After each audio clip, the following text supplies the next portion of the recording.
कि छत्तीसगढ़ के महासमुंद में शिक्षा व्यवस्था की स्थितियां कुछ ठीक नजर नहीं आ रही है। छत्तीसगढ़ के महासमुंद की अगर हम बात करें तो महासमुंद में जो चिनाट मिडिल स्कूल है, यहां पर शिक्षा की हालत चिंताजनक है। स्कूल के प्रधान पाठक जो कि रेशमलाल चौधरी हैं, अक्सर स्कूल से गायब रहते हैं। बिना सूचना के लगातार अनुपस्थिति को लेकर के ग्रामीणों ने इसका विरोध किया। जनप्रतिनिधियों की मौजूदगी में शिक्षक के खिलाफ पंचनामा तैयार किया गया।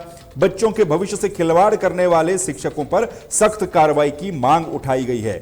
महासमुंद के चिनाट मिडिल स्कूल में शिक्षा व्यवस्था की सुध लेने वाला कोई नहीं है, बल्कि जिसके भरोसे इस स्कूल की जिम्मेदारी थी, यानी कि यहां के प्रधान पाठक, उनकी मनमानी का मामला सामने आया है। आपको बता दें कि छत्तीसगढ़ सरकार शिक्षा को बेहतर बनाने के लिए बड़ी संख्या में, बड़ी मात्रा में पैसा खर्च कर रही है, लेकिन दूसरी तरफ कुछ शिक्षक अपनी जिम्मेदारी से दूर भागते जा रहे हैं। प्रधान पाठक रेशमलाल चौधरी कई बार बिना सूचना के ही स्कूल से गायब रहते हैं और बच्चों का भविष्य इससे खतरे में है। ये तस्वीरें भी आप इस स्कूल की देख सकते हैं, जहां पर शिक्षक जो है वो अपनी मनमानी चला रहे हैं, कभी भी आते हैं, कभी भी जाते हैं, गायब हो जाते हैं। अब इसके बाद स्थानीय ग्रामीणों और जनप्रतिनिधियों की शिकायत के बाद जब तहलका डिजिटल की टीम स्कूल पहुंची तो प्रधान पाठक गायब मिले, यानी कि जिसे हेडमास्टर भी कहा जाता है। बिना किसी लिखित और ऑनलाइन छुट्टी के उनकी अनुपस्थिति से स्कूल की कार्यप्रणाली प्रभावित हो रही है और इस तरह की लापरवाही से बच्चों को उचित शिक्षा भी नहीं मिल पा रही है। ऐसे में सवाल उठता है कि आखिर कब तक बच्चों के भविष्य के साथ इस तरह से खिलवाड़ किया जाएगा।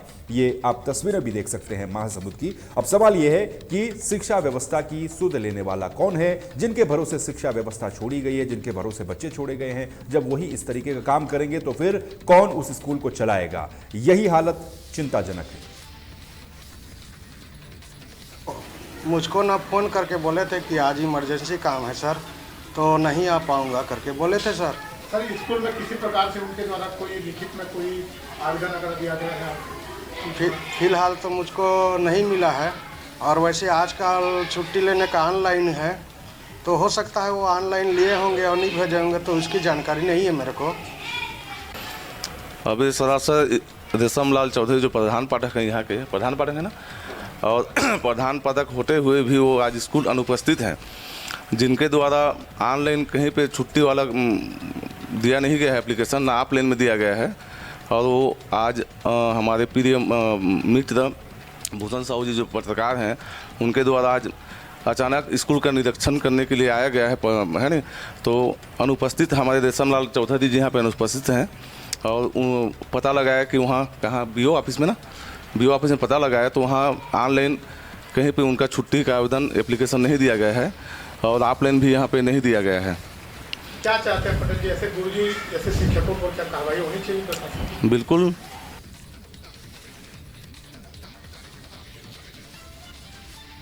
तो जनप्रतिनिधि हो या फिर स्थानीय लोग हों, इन बच्चों के अभिभावक हो, हर कोई यही डिमांड कर रहा है कि ऐसे शिक्षकों पर सख्त से सख्त कार्रवाई होनी चाहिए ताकि शिक्षा व्यवस्था को सुधारा जा सके। सीधे रुख करेंगे छत्तीसगढ़ के महासमुंद का, जहां से इस समय भूषण कुमार साहू हमारे संवाददाता जुड़ चुके हैं। भूषण कुमार साहू से जानते हैं धरातल परिस्थिति क्या है। भूषण, हम तस्वीरें देख रहे हैं, जो स्थितियां सामने आ रही बेहद चिंताजनक है। अगर जिनके भरोसे स्कूल को छोड़ा गया है वही अध्यापक, वही हेडमास्टर अगर स्कूल में नहीं होंगे, कभी भी आएंगे, कभी भी जाएंगे, मनमानी चलाएंगे, तो फिर बच्चों का भविष्य भगवान भरोसे हम समझ सकते हैं। भूषण,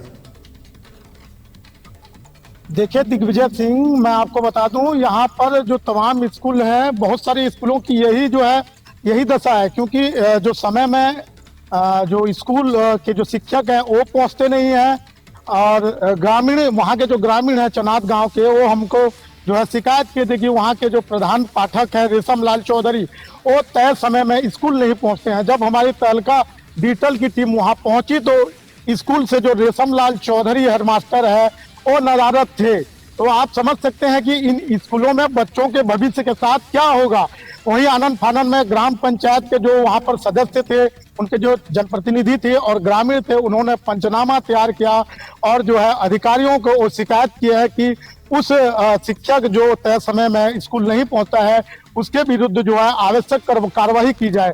आपको बता दूं, मैं महासमुंद जिले में कई ऐसे स्कूल भवन है जहां ये जो है दिशा दशा पिछले साल के बाद एक बताऊं मैं कि पिछले बार एक का जो शिक्षक है वो छुट्टी लिया था कि उनका तबीयत खराब है, लेकिन वो गोवा में मस्ती करते हुए उसका वीडियो वायरल हुआ था।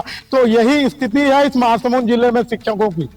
भूषण, एक सवाल ये भी उठता है कि जब इस तरह की सिचुएशन है, वहां पर जो ग्रामीण हैं, जो अभिभावक हैं, वो आपसे शिकायत जब कर रहे हैं, तो क्या जो शिक्षा विभाग के वरिष्ठ अधिकारी हैं, खंड शिक्षा अधिकारी होंगे, जिला शिक्षा अधिकारी होंगे, क्या मॉनिटरिंग ऐसे स्कूलों की नहीं की जाती और ये नहीं देखा जाता कि उनका अध्यापक, उनका शिक्षक स्कूल में मौजूद है या नहीं है?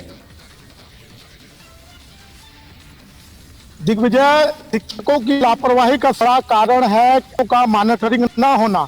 जो अधिकारी नियुक्त किए गए हैं, चाहे वो समन्वयक हो, चाहे हो, चाहे विकास खंड शिक्षा अधिकारी हो, वो कभी आते नहीं, क्योंकि ये जो का स्कूल दिग्विजय ये काफी व्यस्त अंचल है, बनाने में जो से काफी दूर है, सड़कें जर्जर है, जिस कारण से मॉनिटरिंग नहीं चाहते। तो यही कारण है, मॉनिटरिंग जब तक होगी नहीं तो इन स्कूलों में ऐसी व्यवस्था बनी रहेगी। बिल्कुल ऐसी व्यवस्था बनी रहेगी, जो आपने कहा बिल्कुल ठीक बात कही। एक और सवाल ये भी उठता है भूषण की अब इस मामले पर, क्योंकि जब शिकायतें हुई हैं, तो क्या अधिकारियों के लेवल पर कोई बयान इस पर सामने आया या फिर कोई आश्वासन दिया गया हो कि भाई ऐसे शिक्षकों पर हम क्या कार्रवाई करने जा रहे हैं? देखिए दिग्विजय, मैं आपको बता दूं, स्थानीय ग्रामीण जनप्रतिनिधि और मेरे द्वारा भी जो है जो संबंधित जो विकास खंड शिक्षा अधिकारी के माध्यम से पूरी जो मामले हैं उसकी जानकारी उनको दे दी गई है। उनका भी आश्वासन, उन्होंने भी जो है वो आश्वासन दिया है कि बहुत जल्द इस पर जो है एक जांच कमेटी बैठाई जाएगी और उस पर जो है उचित कार्रवाई की जाएगी। बिल्कुल। अब भूषण, एक और चीज आपसे जानेंगे, क्योंकि जब शिक्षा की बात चली रही है, स्कूलों की बात चली रही है, हम शिक्षकों की तो बात कर ही रहे हैं कि भाई अपनी मनमानी चल रही है, जिसका मर्जी तब वो गायब हो जा रहा है। जैसा आपने भी बताया कि एक शिक्षक कह के गया था कि मैं बीमार हूं, लेकिन उसका वीडियो जो है गोवा से मौज मस्ती करते हुए वायरल हो रहा है। सवाल यह भी है कि इन स्कूलों में इंफ्रास्ट्रक्चर को लेकर के कितनी व्यवस्थाएं हैं, चाहे वो भवन हो, वहां की बिल्डिंगें हो, वहां के पढ़ाई लिखाई की सामग्री हो, बैठने की व्यवस्था हो, इसको लेकर क्या स्थिति है महासमुंद के स्कूलों में? जब तक जो अधिकारी है इन स्कूलों को, दुरुस्त स्कूलों को जो है मॉनिटरिंग नहीं करेंगे तो यहाँ की व्यवस्था अव्यवस्था तो आप समझ ही सकते हैं। इस स्कूल में जब हमारी तहलका डिजिटल की टीम गई तो कई जगह जो है दरारें पाई गई, सीपेज है, पानी जो है टपकते हैं, बच्चे भी काफी परेशान हैं। हमने जब उन बच्चों से पूछा तो बच्चे भी बताए कि जो है यहाँ पर अव्यवस्थाओं के साये में जो है वो शिक्षा ग्रहण करने के लिए मजबूर है।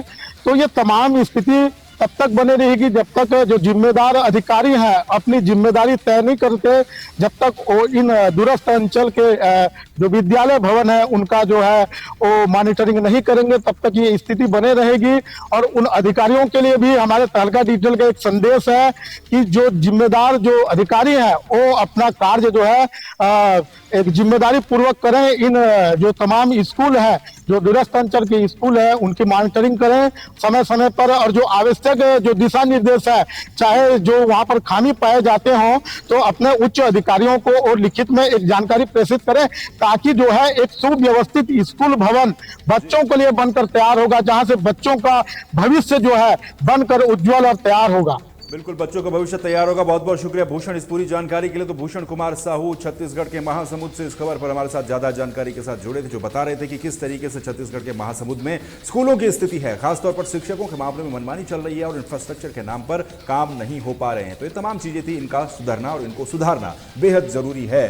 तहलका योद्धा में अगली खबर की तरफ बढ़ेंगे और बड़ी खबर आपको यह बता दें कि उत्तराखंड सरकार के निर्देश पर शुरू हुआ ऑपरेशन काल नेमी जारी है। उत्तराखंड पुलिस के द्वारा ऑपरेशन काल नेमी के तहत 25 फर्जी बाबाओं को गिरफ्तार किया गया है। हालांकि मजिस्ट्रेट ने इन सभी को हिदायत देकर के जमानत पर छोड़ दिया है और मुख्यमंत्री पुष्कर सिंह धामी के निर्देश पर ऑपरेशन काल नेमी उत्तराखंड में चलाया जा रहा है, क्योंकि कांवड़ यात्रा शुरू हो चुकी है। ऐसे में काल नेमी, ऑपरेशन काल नेमी के तहत पुलिस का एक्शन देखने को मिला। साधु के वेश में घूम रहे 25 लोगों को पुलिस ने गिरफ्तार किया है और यह एक्शन पुलिस का लगातार जारी है। पकड़े गए आरोपियों में एक बांग्लादेशी नागरिक भी शामिल है। अब आप सोचिए, कांवड़ मेला में इस तरीके से फर्जी और ढोंगी बाबाओं के आने का सिलसिला भी शुरू हो गया है, जिसमें एक बांग्लादेशी नागरिक भी पकड़ा गया है। ये सभी लोग साधु के वेश में घूम रहे थे और एक तरीके से कहा जाए तो कई तरह की अव्यवस्थाओं इन लोगों के चलते होती है, क्योंकि कांवड़ यात्रा उत्तराखंड में शुरू हो चुकी है। पूरे देश भर में कांवड़ लेने के लिए हरिद्वार लोग आते हैं। ऐसे में कोई दिक्कत ना हो या फिर इनके भेष में कोई और लोग वहां पर न पहुंच जाए, इसको लेकर के ऑपरेशन काल नेमी शुरू किया गया है।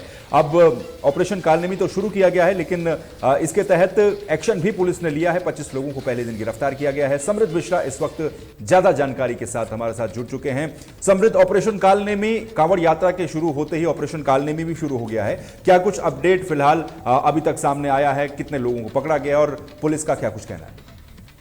देखिए कल क्योंकि 11 जुलाई है, कल से कांवड़ मेला जो है वो शुरू हो चुका है, सावन का महीना शुरू हो चुका है। ऐसे में देखिए जो उत्तराखंड सरकार है उसने फैसला लिया था कि देखिए जितने भी फर्जी लोग हैं और फर्जी ढोंगी बाबा बनके जो है जो हिस्सा लेंगे उनको पकड़ा जाए। क्योंकि देखिए सरकार का साफ तौर पे यहाँ कहना है ये है कि जितने भी लोग ऐसे आ रहे हैं कहीं ना कहीं हिंदू आस्था पर ठेस पहुंचाने का काम कर रहे हैं, जिसके लिए मुख्यमंत्री की ओर से साफ तौर पे निर्देश जो है सभी ही एसएसपी को दिए गए थे जितने भी जिले हैं प्रदेश के अंदर, कि देखिए आप जो है ऐसे लोगों को चिन्हित कर उनको सख्त कार्रवाई करें।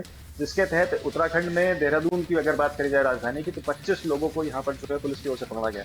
आपको बता दें कि इन 25 लोगों में से देखिए एक बांग्लादेशी नागरिक भी है, जैसा कि अभी आपने जिक्र करा था। देखिए तो मैं आपको बताते चलूं कि जो बांग्लादेशी नागरिक है उससे लगातार जो है पूछताछ की जा रही है। एलआईयू और इंटेलिजेंस ब्यूरो दोनों की ही टीमें जो है उनसे पूछताछ कर रही है। बाकी जो लोग पकड़े गए हैं 24 अन्य लोग हैं, उनसे जो है नेहरू कॉलोनी थाने में खुद जो एसएसपी हैं देहरादून के अजय सिंह, उन्होंने भी पूछताछ की और इंटरोगेशन किया है, जिसमें कई सारी चीजें सामने आई। और ये चीज जो है सारी बात इस चीज पर आके रुकी है कि देखिए इनके पास कोई भी प्रॉपर और पूरे दस्तावेज नहीं थे जो साबित कर सकें कि देखिए ये बाबा हैं। जिसके बाद ये सब फर्जी हैं, इस चीज की पुष्टि पुलिस की ओर से की गई है और लगातार इन सब चीजों पे जो है कार्रवाई की जा रही है। और यही प्रयास किया जा रहा है कि देखिए प्रदेश के अंदर और कांवड़ मेले को लेकर जो भी लोग हैं, अगर कोई ऐसा पकड़ा जाता है तो उसके ऊपर सख्त कार्रवाई की जाएगी। एक और चीज देखिए मैं अपने दर्शकों को बता दूं, कालनेमी असल में जो नाम है ये मुख्यमंत्री ने दिया गया है। असल में ये कहा जा रहा था कि देखिए जैसे कि रामायण के समय में एक असुर था कालनेमी, जिसने काफी दिक्कतें पैदा करी उस टाइम पे, और कहीं ना कहीं देखिए एक जो है जो धर्म है उसके ऊपर खतरा था, तो उसी से लेकर देखिए कहीं ना कहीं जो है ये नाम जो है सरकार की ओर से लिया गया और ऑपरेशन कालनेमी की यहाँ शुरुआत की गई है। अब इसमें आगे और किस तरीके से कार्रवाई होती है देखने वाली बात होगी। और साथ ही बाकी जो लोग हैं उनके साथ तो ठीक है, लेकिन जो खासतौर पर बांग्लादेशी नागरिक पकड़ा गया है उसके ऊपर खासतौर पर विशेष ध्यान देकर यहाँ पर इंटरोगेशन जो है एलआईयू और इंटेलिजेंस ब्यूरो की टीमों के द्वारा किया जा रहा है। बिल्कुल, इंटरोगेशन लगातार चल रहा है। बहुत बहुत शुक्रिया समृद्ध इस पूरी जानकारी के लिए।